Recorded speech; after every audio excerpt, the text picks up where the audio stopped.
Throwing the hammer. The nice thing about Matilda was that if you had met her casually and talked to her, you would have thought she was a perfectly normal 5.5-year-old child. She displayed almost no outward signs of her brilliance, and she never showed off. This is a very sensible and quiet little girl, you would have said to yourself, and unless for some reason you had started a discussion with her about literature or mathematics, you would never know the extent of her brain power. It was therefore easy for Matilda to make friends with other children. All those in her class liked her. They knew, of course, that she was clever because they had heard her being questioned by Miss Honey on the first day of term. And they knew that also that she was allowed to sit quietly with a book during class and not pay attention to the teacher. But children of their age do not search deeply for reasons. They are far too wrapped up in their own small struggles to worry over much about what others are doing and why. Among Matilda's newfound friends was a girl called Lavender. Right from the first day of term, the two of them started wandering around together during the morning break and in the lunch hour. Lavender was exceptionally small for her age, a skinny little nymph with deep brown eyes and with dark hair that was cut in a fringe across her forehead. Matilda liked her because she was gusty and adventurous. She liked Matilda for exactly the same reason. Before the first week of term was up, awesome tales about the headmistress, Miss Trunchbull, began to filter through to the newcomers. Matilda and Lavender, standing in the corner of the playground during morning break on the third day, were approached by a rugged 10-year-old with a boil on her nose called Hosanna. New scum, I suppose, Hosanna said to them, looking down from a great height. She was eating an extra large bag of potato chips and digging the stuff out in handfuls. Welcome to Bristol, she added, spraying a bit of crisp out of her mouth like snowflakes. The two tiny ones, confronted by this giant, kept a watchful silence. Have you met Trunchbull yet? Hosanna asked. We've seen her at prayers, Lavender said, but we haven't met her. You've got a treat coming to you, Hosanna said. She hates very small children. She therefore loathes the bottom class and everyone in it. She thinks 5-year-olds are grub and that they haven't yet hatched out. In went another fistful of crisps, and when she spoke again, out sprayed the crumbs. If you survive your first year, you may just manage to live through the rest of your time here, but many don't survive. They get carried out in stretchers screaming. I've seen it often. Hosanna paused to observe the effect of these remarks. Not very much. They seemed pretty cool. So the large one decided to regale them with further information. I suppose you know that Trunchbull has a lock-up cupboard in her private quarters called the Chokey. Have you heard about that, the Chokey? Matilda and Lavender shook their heads and they continued to gaze at the giant. Being very small, they were inclined to mistrust any creature that was larger than they were, especially senior girls. The Chokey, Hosanna went on, is a very tall but very narrow cupboard. The floor is only 10 inches square, so you can't sit down or squat. You have to either stand, and 3 of the walls are made of cement, with bits of broken glass sticking out all over, so you can't lean up against them. You have to stand more or less at attention the whole time when you get locked up in there. It's terrible. Can't you lean against the door, Matilda asked. Don't be daft, Hosanna said. The door has got thousands of sharply spiked nails sticking out of them. They've been hammered through from the outside, probably by the Trunchbull herself. Have you ever been in there, Lavender asked. My first term I was in there for 6 times, Hosanna said. Twice for a whole day and the other time for 2 hours each. But 2 hours is quite bad enough. It's pitch dark and you have to stand up dead straight, and if you wobble at all, you get spiked either by glass on the walls or the nails on the door. Why were you put in there, Matilda asked. What had you done? The first time, Hosanna said, I poured half of a tin of golden syrup onto the seat of a chair of the Trunchbull was going to sit on at prayers.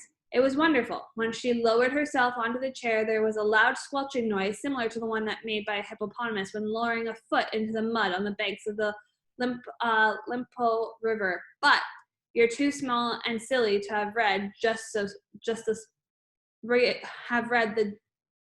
stories, aren't you? I've read them, Matilda said.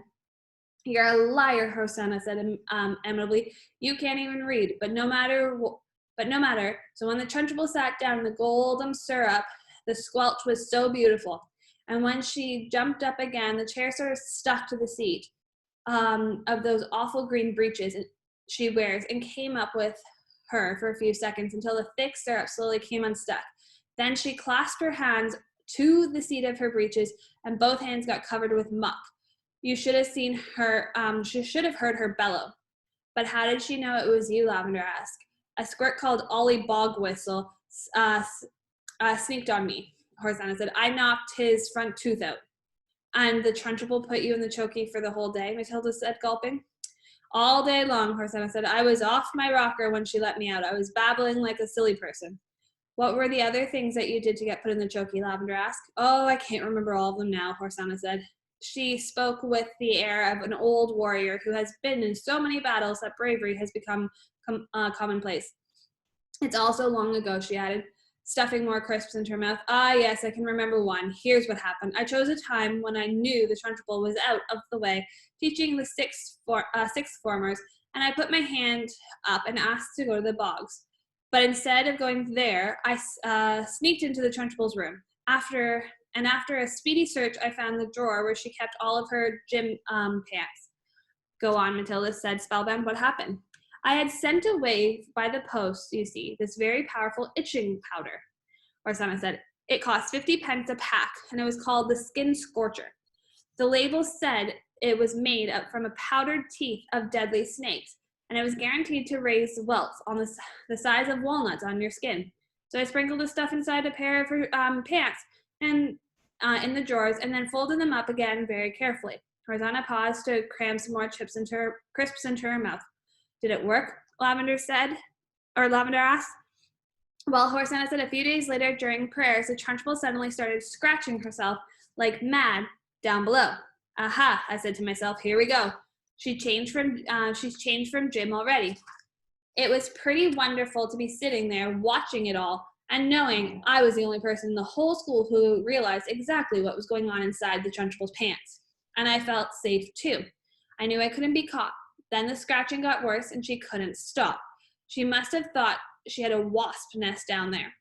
And then, right in the middle of the Lord's Prayer, she leapt up and grabbed her bottom and rushed out of the room. Both Matilda and Lavender were enthralled. It was quite clever to them that they were, at this moment, standing in the presence of a master.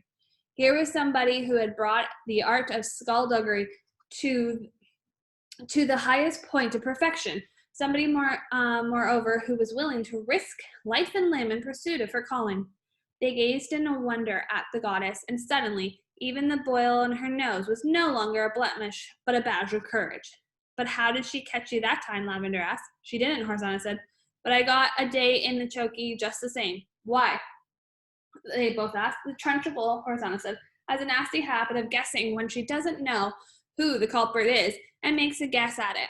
And the trouble is, she often is right. I was the prime suspect this time, but because of the gold syrup job, and although I knew she didn't have any proof, nothing I said made any difference. I kept shouting, how could I have done it, Miss Trunchbull? I didn't even know you kept any spare pants at school. I don't even know what itching powder is. I've never heard of it. But the lion didn't help me in spite of the great performance I put on. The Trunchbull simply grabbed me by the ear and rushed me to the chokey at the double and threw me inside and locked the door. That was my second all-day stretch. It was absolute torture. The spikes, I was spiked and cut all over when I came out. It's like war, Matilda said. You're darn right, it's like war, Hosanna said. And the casualties are terrific. We are the Crusaders, the gallant army fighting for our lives with hardly any weapons at all. The Trunchbull is a prince of darkness, and the foul serpent of the fiery dragon with all the weapons at her command. It's a tough life. We all try to support each other. You can rely on us, Lavender said, making her height of 3'2" stretch as tall as possible. No, I can't, Hosanna said. You're shrimps. But you never know. We may find use for you one day in some undercover job. Tell us a little bit more about what she does, Matilda said. Please do. I mustn't frighten you before you been here a week, Hosanna said. You won't, Lavender said. We may be small, but we're quite tough. Listen to this then, Hosanna said. Only yesterday the Trunchbull caught a boy called Julius Rotwinkle eating licorice, all sorts during the scripture lesson, and she simply picked him up by one arm and flung him clear out the open class window. Our classroom is one floor up, and we saw Julian Rotwinkle go sailing over the garden like a frisbee and landing with a thump in the middle of the lettuce. Then the Trunchbull turned to us and said, "From now on, anybody caught eating in class goes straight out the window." "This Julius Rotwinkle break any bones?" Lavender asked. "Only a few," Horsana said. "You've got to remember, the Trunchbull once threw hammer for Britain in the Olympics, so she's very proud of her right arm."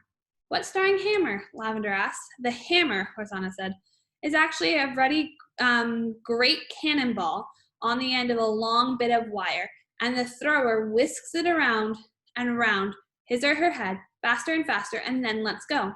You have to be terrifically strong. The Trunchbull will throw anything around just to keep her arm in, especially children." "Good heavens," Lavender said. "I once heard her say," Horsana went on, "that a large boy is about the same weight as an Olympic hammer, and therefore he was very useful for practicing with." At that point, something strange happened. The playground, which up to that point had been filled with shrieks and shouting of children playing, all at once became silent and grave. "Watch out," Horsana whispered. Matilda and Lavender glanced around and saw a gigantic figure of Miss Trunchbull advancing through the crowds. Crowd of boys and girls with menacing strides. The children drew back hastily to let her through, and her progress across the asphalt was like that of Moses going through the Red Sea when the waters parted. A formidable figure she was, too, in her belted smock and green breeches. Below the knees of her calf muscles stood out like grapefruits inside her stockings. "Amanda Thripp," she shouted. "You, Amanda Thripp, come here." "Hold your hats," Horsana whispered. "What's going to happen?" Lavender whispered back. "That silly Amanda," Horsana said, "has let her long hair grow even longer during the hauls, and her mother has plaited it into 2 pigtails. Silly thing to do." "Why silly?" "If there's one thing the Trunchbull can't stand, it's pigtails," Horsana said. Matilda and Lavender saw the giant in green breeches advancing upon a girl of about 10 who had a pair of plaited gold pigtails hanging over her shoulders. Each pigtail had a blue satin bow at the end of it, and it looked very pretty. The girl wearing pigtails, Amanda Thripp, stood quiet, still watching the advancing giant, and the expression on her face was one that you might find on a face of a person who is trapped in a small field and an enraged bull which is charging flat out towards them. The girl was glued to her spot, terror-struck, popped eyes quivering, knowing for certain that the day of judgment had just come for her at last. Miss Trunchbull now reached the victim and stood towering over. "I want those filthy pigtails off before you come back into the school tomorrow," she barked. "Chop 'em off and throw them in the dustbin. You understand?" Amanda, paralyzed with fright, managed to stutter, "My mummy likes them. She plaits them for me every morning." "Your mummy is a twit," the Trunchbull bellowed. She pointed a finger the size of salamis at the children's head and shouted, "You look like a rat with tails coming out from your head." "My mummy thinks I look lovely, Miss Trunchbull," Amanda stuttered, shaking like a leaf.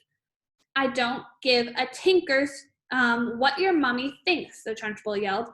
And with that, she lunged forward and grabbed Amanda's pigtails in her right fist and lifted the girl clear off the ground. Then she started swinging around and around, her head faster and faster, and Amanda was screaming blue murder, and the Trunchbull was yelling, "I'll give you pigtails, you little rat." "Shades of Olympic," Horsana murmured. "She's getting up speed now, and just like she does with the hammer, 10-1, she's going to throw her." And now the Trunchbull was leaning back against her weight and whirling the girl, pivoting her expertly on her toes, spinning round and round, and soon Amanda Thripp was traveling so fast she became a blur. And suddenly, with a mighty grunt, the Trunchbull let go of the pigtails, and Amanda went sailing like a rocket right over the wire fence of the playground high up on the sky. "Well thrown, sir," someone shouted from across the playground, and Matilda, who was mesmerized by the whole crazy affair, saw Amanda Thripp descending in a long, graceful parabola on the playing field beyond. She landed on the grass and bounced 3 times and finally came to rest. Then amazingly, she sat up. She looked a trifle dazed, and who could blame her? But after a minute or so, she was on her feet again and tottering back towards the playground. The Trunchbull stood in the playground, dusting her hands.